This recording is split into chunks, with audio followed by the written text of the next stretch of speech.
ನಮಸ್ಕಾರ. ನಾವು ಗಿಣಿಗೇರಿ ನಾಗರಿಕ ಹೋರಾಟ ಸಮಿತಿ ವತಿಯಿಂದ ಇವತ್ತು ಒಂದು ವಿಡಿಯೋ ಮಾಡ್ತಾ ಇದ್ದೀವಿ. ಯಾಕೆ ವಿಡಿಯೋ ಮಾಡ್ತಾ ಇದೀವಿ ಅಂದ್ರೆ, ಇವತ್ತು ಮಾಧ್ಯಮದವರು ಪ್ರೆಸ್ನವರು ಗಿಣಿಗೇರಿಯಲ್ಲಿ ಮತ್ತು ಕೊಪ್ಪಳದಲ್ಲಿ ಶುದ್ಧವಾದ ಗಾಳಿ ಇದೆ ಅಂತ ಇವತ್ತು ಎಲ್ಲ ರಿಪೋರ್ಟ್ ಕೊಡ್ತಾ ಇದ್ದಾರೆ ಯಾವ್ದಾವುದೋ ಸಂಸ್ಥೆಗಳು. ಸ್ವಾಮಿ ಬನ್ನಿ, ಇಲ್ಲಿ ನಮ್ಮ ಗಿಣಿಗೇರಿ ಭಾಗಕ್ಕೆ ಮತ್ತೆ ಬಗನಾಳು ಬಾಧಿತ ಭಾಗಕ್ಕೆ ಬನ್ನಿ, ಇಲ್ಲಿ ಗಾಳಿ ಹೆಂಗದ ಅಂತ ತೋರಿಸ್ತೀವಿ. ಆಲ್ರೆಡಿ ಸ್ಕೂಲ್ ಮಕ್ಕಳಿಗೆ ದಮ್ಮು, ಕೆಮ್ಮು ಮುಂತಾದ ರೋಗಗಳು ಸ್ಟಾರ್ಟ್ ಆಗಿದ್ದಾವೆ ಆಲ್ರೆಡಿ. ಮುಂದಿನ ಪೀಳಿಗೆಗೋಸ್ಕರ ಇವತ್ತು ನೋಡ್ತಾ ಇದ್ದೀರಾ ಎಲ್ಲ ಜನಪ್ರತಿನಿಧಿಗಳು, ನೀವು ಬನ್ನಿ ಗೌರ್ಮೆಂಟ್ ಸ್ಕೂಲಲ್ಲಿ ನಿಮ್ಮ ಮಕ್ಕಳನ್ನು ಓದ್ಲಿಕ್ಕೆ ಕಳಿಸಿ ಗೊತ್ತಾಗತ್ತೆ ನೋವು ಅನ್ನೋದು. ಎಲ್ಲ ಬಡವ್ರ ಮಕ್ಕಳನ್ನೇ ಈ ಸ್ಕೂಲಲ್ಲಿ ಇರೋದು. ಹಿಂಗೆ ಟೇಬಲ್ ಸಾಫ್ ಮಾಡಿದ್ರೆ ಬೂದಿ ಬರ್ತಾರೆ ಕೈಯಲ್ಲಿ. ಟೇಬಲ್ ಸಾಫ್ ಮಾಡಿದ್ರೆ ಮುಂದೆ ಮಕ್ಕಳ ಭವಿಷ್ಯದ ಬಗ್ಗೆ ಹೆಂಗೆ ಸ್ವಾಮಿ? ಮತ್ತೆ ಇಷ್ಟಿದ್ರು ಕೂಡ ಈ ಮತ್ತೆ MSPL ಅಂತೂ ಮುಕುಂದ ಸುಮಿತ್ ಮತ್ತೆ ಫ್ಯಾಕ್ಟ್ರಿಗೆ ಅನುಮತಿ ಕೊಡ್ತಾ ಇದಾರೆ. ಸನ್ಮಾನ್ಯ MB ಪಾಟೀಲ್ ಸಾಹೇಬ್ರು, ನಮ್ಮ ಹಳ್ಳಿಗೆ ಬರ್ರಿ, ಇಲ್ಲಿ ನಮ್ಮ ಹಳ್ಳಿಗೆ ಬಂದು ಸ್ವಲ್ಪ ಬಂದು ಪರಿಶೀಲನೆ ಮಾಡಿ ಸುತ್ತಮುತ್ತ ಬಾಧಿತ ಹಳ್ಳಿಗೆ. ಇವತ್ತು ನಮ್ಮ ಕೊಪ್ಪಳ ಜಿಲ್ಲಾ ಬಚಾವ್ ಆಂದೋಲನ ಸಮಿತಿ ಅಲಮ್ಮ ಪ್ರಭು ಬೆಡ್ದೂರ್ ಸಾಹೇಬ್ರು ದಿನನಿತ್ಯ ಇವತ್ತು ಹೋರಾಟವನ್ನು ಕಟ್ತಾ ಇದ್ದಾರೆ. ಯಾಕಂದ್ರೆ ಜನರ ಬಗ್ಗೆ ಎಷ್ಟು ಕಾಳಜಿ, ಪ್ರೀತಿ, ವಿಶ್ವಾಸ ಎಲ್ಲ ಇದೆ. ಇವತ್ತು ಅವ್ರಿಗೆ 75 ವಯಸ್ಸು.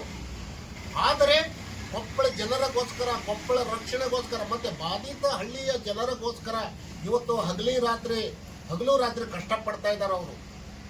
ಇವತ್ತೆಲ್ಲ ಹೋರಾಟಗಾರ ಆಯ್ತು, ಅವ್ರ ಜೊತೆಗಿದ್ದಂಥ ಎಲ್ಲ ಹೋರಾಟಗಾರರು ಕೂಡ ಅವ್ರ ಸದ್ಯ ಸಾಥ್ ಕೊಡ್ತಾ ಇದ್ದಾರೆ. ಇವತ್ತು MSPL ಆತಂದ್ರೆ ಕೊಪ್ಪಳ ಎಲ್ಲ ಬರ್ಬಾದಾಗಿ ಹೋಗ್ತೈತೆ. ಕೊಪ್ಪಳದಲ್ಲಿ ಒಳ್ಳೆ ಒಂದು ವಾತಾವರಣ ಇರೋದಿಲ್ಲ. ಹಾಗಾಗಿ ನಮ್ಮ ಗಿಣಿಗೇರಿ ನಾಗರಿಕ ಹೋರಾಟ ಸಮಿತಿ ವತಿಯಿಂದ ನಾವು ಇವತ್ತೊಂದು ವಿಡಿಯೋ ಮಾಡ್ತಾ ಇದ್ದೀವಿ. ಇವತ್ತೆಲ್ಲ ಬಾಧಿತ ಹಳ್ಳಿಗಳಲ್ಲಿ ಇವತ್ತು ಪರಿಸರ ಸೂಪರ್ ಇದೆ ಅಂತ ಮಾಧ್ಯಮದಾರಾಯ್ತು, ಪ್ರೆಸ್ನವರಾಯ್ತು ಇವತ್ತೆಲ್ಲ ಕಡೆ ನೋಡ್ತಾ ಇದ್ದಾರೆ, ತೋರಿಸ್ತಾ ಇದ್ದಾರೆ. ಆದ್ರೆ ಬನ್ನಿ, ಇಲ್ಲಿ ಒಳ್ಳೆ ಆಸ್ಪತ್ರೆ ಇಲ್ಲ, ಸ್ಕೂಲ್ ಇಲ್ಲಿ ಒಂದು ಹಾಸ್ಪಿಟಲ್ ಇಲ್ಲ ಸರಿಯಾಗಿ. ಬಾಧಿತ ಇಲ್ಲ ಪಕ್ಕದಲ್ಲಿ ಶಿಂದೋಗಿಯಲ್ಲಿ ಒಂದು ಒಳ್ಳೆ ಗೋರ್ಮೆಂಟ್ ಹಾಸ್ಪಿಟಲ್, ಎಷ್ಟು ಫೆಸಿಲಿಟಿ ಇದೆ. ಇಷ್ಟೆಲ್ಲ ದೊಡ್ಡ ಕಾರ್ಖಾನೆ ಇದ್ರೆ ಗಿಣಿಗೆರೆಗೆ ಒಂದು ಫೆಸಿಲಿಟಿ ಹಾಸ್ಪಿಟಲ್ ಇಲ್ಲ ಸ್ವಾಮಿ. ಎಲ್ಲ ಬಂಡವಾಳ ಶಾಲೆ. ಆದ್ರೆ ನಮ್ಮ ಬಡವರ ಬಗ್ಗೆ ಹೆಂಗೆ ಹೇಳಿ ಸ್ವಾಮಿ? ಸ್ಕೂಲು, ನೀರು, ಚರಂಡಿ. ಮುಂದಿನ ನಾವು ದಿನಮಾನದಲ್ಲಿ ಹೇಳ್ತಾ ಇದೀವಿ, ಇಲ್ಲಿ ಆದಷ್ಟು ಗಿಣಿಗೇರಿಯಲ್ಲಿ 16 ಹಳ್ಳಿಗೆ ಸಂಬಂಧಪಟ್ಟ ಹಳ್ಳಿ ಗಿಣಿಗೇರ. ಇದು ಸೆಂಟ್ರ್ ಪ್ಲಸ್ ಹೇಳಲಿಕ್ಕೆ ಇಷ್ಟಪಡ್ತೀವಿ. ಇಲ್ಲಿ ಒಂದು ಒಳ್ಳೆ ಹಾಸ್ಪಿಟಲ್ ಇಲ್ಲ, ಒಳ್ಳೆ ಡಾಕ್ಟರ್ ಇಲ್ಲ, ಒಳ್ಳೆ ಒಂದು ಫೆಸಿಲಿಟಿ ಇಲ್ಲ. ನೋಡಿ ಇವತ್ತು ನೋಡ್ತಾ ಇದ್ರ ಮಕ್ಕಳ ಪರಿಸ್ಥಿತಿ ಹೆಂಗದ ಅಂತ. ಮುಂದಿನ ಅದೇ ಬೇರೆ ಮತ್ತೆ ಹಲವಾರು ಕಲ್ಯಾಣಿ ಮತ್ತೆ ಆಲ್ಟ್ರಾಟಿಕ್ ಅವರಿಗೆ ನಾವು ಮನವಿ ಮಾಡ್ತಾ ಇದ್ದೀವಿ ಗಿಣಿಗೇರಿ ನಾಗರಿಕ ಹೋರಾಟ ಸಮಿತಿ ವತಿಯಿಂದ.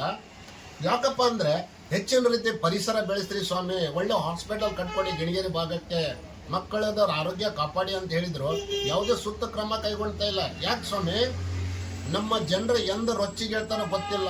ರೊಚ್ಚಿಗೆದ್ರೆ ಸ್ವಾಮಿ ನಿಮ್ದು ಅಭೋಗತಿ ಆಕತ್ತೆ. ತಾಳ್ಮೆ ಇದಾರ ನಮ್ಮ ನಾಗರಿಕರು, ತಾಳ್ಮೆ ಇದಾರೆ. ಆದಷ್ಟು ಈ ಒಳ್ಳೆ ಕೆಲಸವನ್ನು ಮಾಡಬೇಕು, ಮತ್ತೆ ಹೆಚ್ಚಿನ ರೀತಿಯಲ್ಲಿ ಧೂಳ ಕಡಿವಾಣ ಹಾಕಬೇಕು.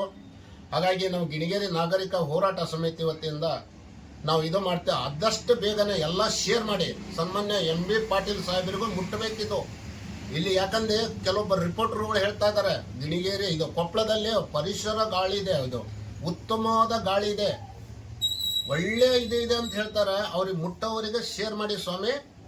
ನಮಸ್ಕಾರ.